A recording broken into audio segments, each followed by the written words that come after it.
पत्नी खुशी से उछलती हुई आ रही थी कि पति बोला, कितनी खुश कैसे हो, क्या मिल गया तुझे आज? पत्नी बोली, जी आज मैं फ्री में 2 साड़ियां लेकर आई हूँ। पति, पर वो कैसे? पत्नी, मैंने दुकानदार से बोला कि अगर साड़ी में छेद हुआ तो पैसे नहीं दूंगी, और वो बोला कि आप एक बार छेद दिखा दो, साड़ी फ्री में दे दूंगा। पति, फिर क्या हुआ?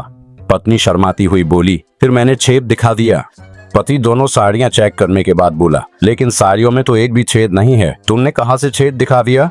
पत्नी हंसती हुई अंदर चली गई।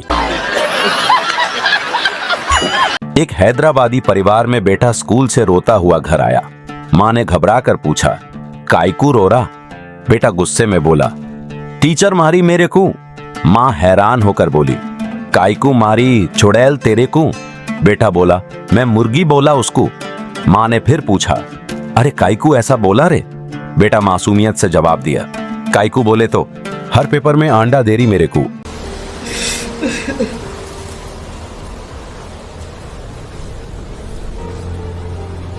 पत्नी बोली, सुनिए जी, आपको मेरे अंदर सबसे अच्छी बात क्या लगती है?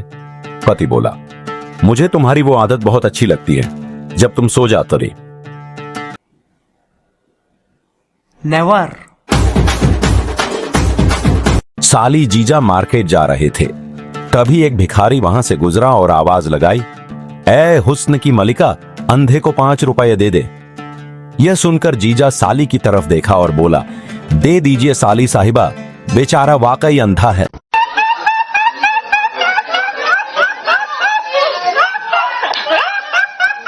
पप्पू ने अपोलो हॉस्पिटल के बड़े डॉक्टर को फोन किया और बोला, डॉक्टर साहब, वार्ड नंबर 211 में भर्ती पप्पू नायक अब कैसा है? डॉक्टर, पप्पू नायक अब ठीक है, उसका ब्लड प्रेशर नॉर्मल है, शुगर भी ठीक है, खाना भी खा रहा है, 2 से 3 दिन में उसकी छुट्टी हो जाएगी। आप क्या पप्पू नायक के रिश्तेदार हो? पप्पू बोला, अरे मैं खुद पप्पू नायक हूं, साला यहां कोई कुछ बताता ही नहीं कि मैं कैसा हूं और घर कब जाऊंगा।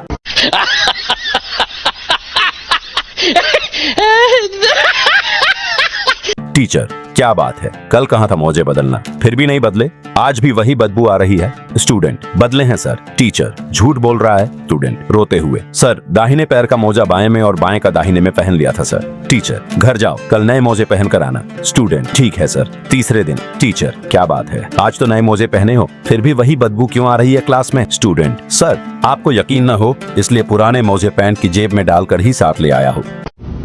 No, God, please, no, no, no! हाथ उसी का पकड़ो जो आपको कभी ना छोड़े। उदाहरण, बिजली की तार। एक क्लास में एक लड़की को सब बुआ बुआ कहते थे। एक दिन इसकी शिकायत उसने अपने टीचर से कर दी। टीचर ने सब लड़कों से पूछा, जो लड़के इसको बुआ कहते हैं वो सभी खड़े हो जाए। एक लड़के को छोड़ के सभी खड़े हो गए। टीचर ने पूछा, क्या तुम इसको बुआ नहीं कहते हो? लड़का बोला, सर मैं तो फूफा जी हूँ।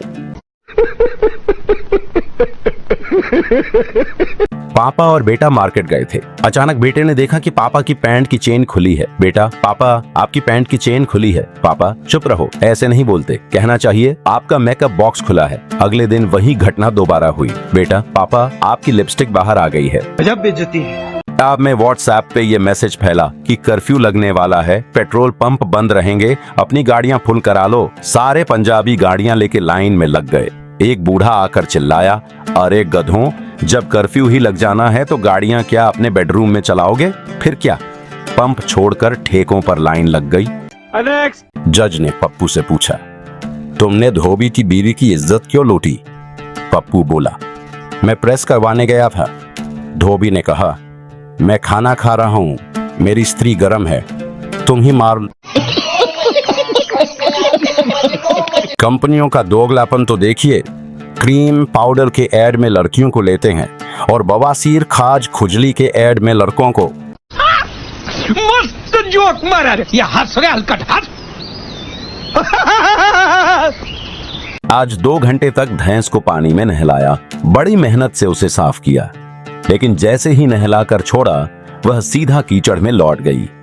गुस्सा तो बहुत आया, लेकिन फिर सोचा फीमेल है, मेकअप तो करेगी ही।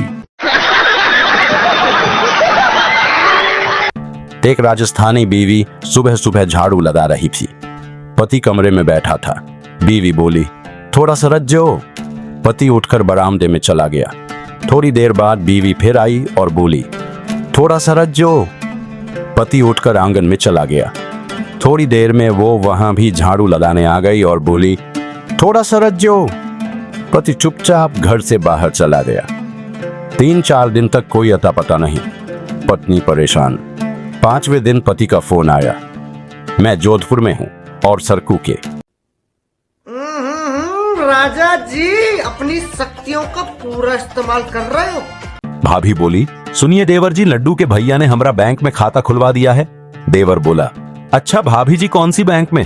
भाभी बोली, चड्डी फंसी में। देवर बेहोश होते होते बचा, फिर बोला, भाभी जी वो चड्डी फंसी नहीं, HDFC होता है।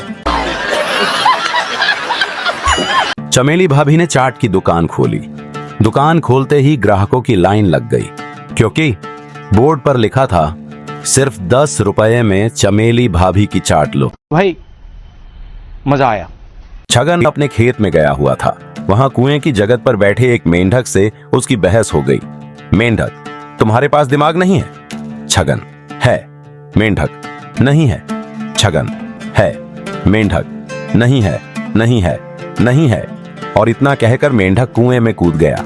छगन, अरे नहीं है तो नहीं है, पर इसमें खुदकुशी करने वाली क्या बात थी? हाँ भाई, कैसी लगी? आगे स्वाद। शहर का लड़का गांव की लड़की पटाता है। लड़का, तुम व्हाट्सएप पर हो? लड़की, नहीं मैं तो घर पर हूँ। लड़का, मेरा मतलब व्हाट्सएप यूज करती हो? लड़की, नहीं मैं तो फेयर एंड लवली लगाती हूँ। अरे मेरी माँ, तुम्हें व्हाट्सएप चलाना आता है? लड़की, नहीं पर तुम चलाना, मैं पीछे बैठ जाऊं।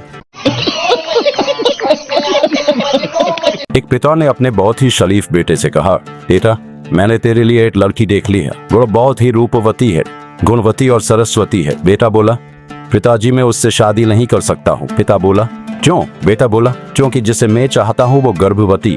अब बेटा फरार है और बाप डंडा लेकर पूरे गांव में ढूंढ रहा है। एक रईस ज़ादे का दिल एक लड़की पर आ गया।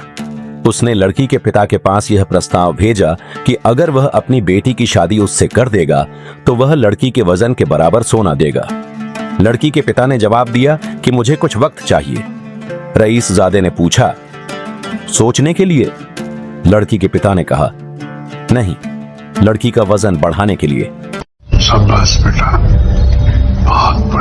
लड़की, मुझे तुमसे कुछ कहना है। लड़का, हाँ कहो ना। लड़की, समझ नहीं आता कैसे कहूँ। लड़का, कहो ना प्लीज। लड़की, मैं माँ बनने वाली हूँ। लड़का बीच में बात काटते हुए चिल्लाया, नहीं ये नहीं हो सकता, कह दो यह झूठ है, ये कैसे हो सकता है? हमारा प्यार तो गंगा जल की तरह पवित्र है। लड़की बोली, बकवास मत कर। अबे गधे, पहले पूरी बात सुन। मैं तेरी माँ बनने वाली हूँ, तेरे बाप ने मुझे प्रपोज किया है।